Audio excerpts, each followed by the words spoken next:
So I guess if you feel insecure about setting boundaries, there are a couple of things that you can do. And I always think if you're not going to look after yourself, then no one else will.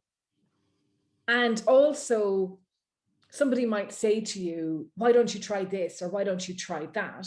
And maybe I should give a better example, right? So let's just say emails are driving you nuts and you're getting emails like through the weekend and it's driving you crazy. And somebody says to you, well, turn off your email at the weekend. And then you go, ugh! Or somebody says to you, just don't check it. None of that's really probably that helpful. You need to figure out, first of all, why, like what's triggering you and what can you do to alleviate that so that you feel more brave or more courageous about setting up a boundary. And, out of office replies, and again, of course, I'm making a suggestion, but that's a kind of a nice way of doing it too. It's like, I leave the office at 5 o'clock on a Friday, or I stop working and I don't come back until Monday, and I do not check emails in between. Yeah, because nobody's offended when you see that. And, if people work part-time, because that's another area where boundaries get completely walked all over quite often, is people who maybe do like a 3 or 4 day week. And if somebody's got an email footer that says my working days are Tuesday, Wednesday, Thursday, I will, if your email arrives, if your inquiry arrives outside of these times, I'll respond when I get back, unless it's urgent, and then contact this person. And that's a really clear boundary, and that is, it is because it's too easy if you are that person to go, I'll just have a check on Friday. I'll just have a check on it. And you don't just check, you reply, you get stressed. When I first went back after maternity leave, I worked a 4 day week, and I was quite good for the first month. And then after that, and because I would say to my team, oh yeah, just call me if it's a problem. Why?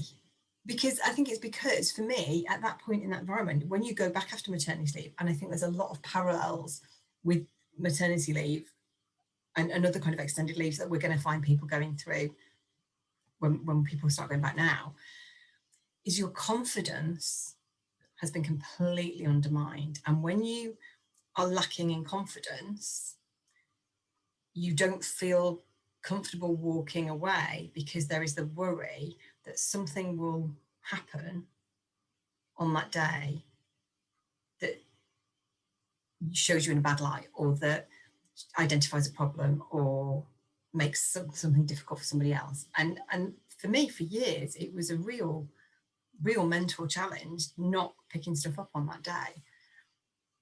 And but it was, all I had to do was say I don't work on Fridays. I'll be back on Monday. What is going I worked in recruitment training. What kind of life-threatening issues were going to happen on a Friday? Which is brilliant, because so funny you say that, because my line to people used to be, is anybody going to die as a result of this not being done? Then if the answer is no, it can wait. And I had that because I worked for an organization that cleared landmines and unexploded ordnance around the world. And so we did have people who were in life-threatening jobs, basically. And some things we had to respond to because there was an imminent danger. And it kind of makes you put things in perspective.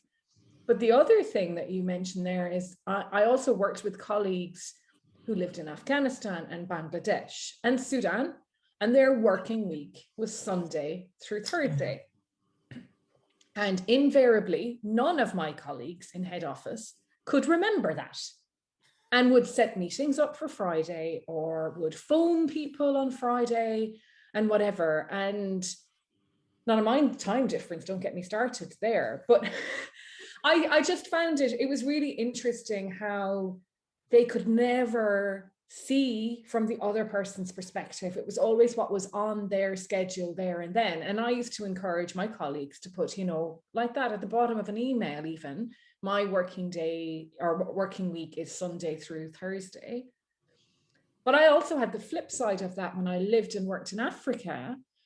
And my boss would contact me. I don't know if he was doing this because we were alphabetical and I was in Uganda, but he would contact me at about 7:30 or 8:00 on a Friday evening.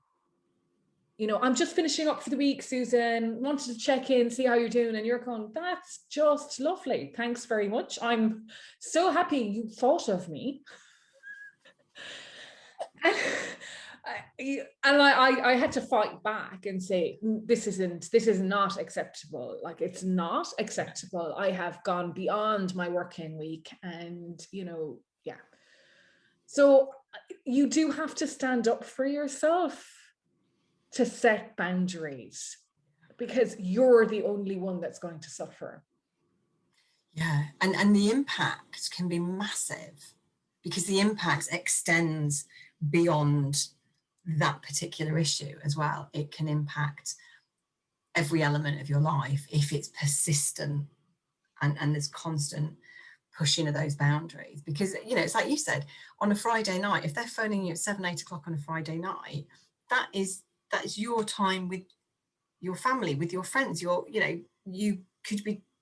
should be doing stuff that is completely non-work related at that point. You should be enjoying that downtime. And if you are constantly missing that, that has knock-on effects for you and for the people around you as well.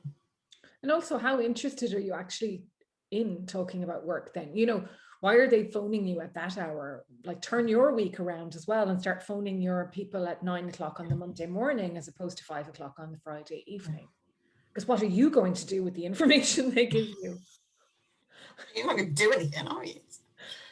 Yeah.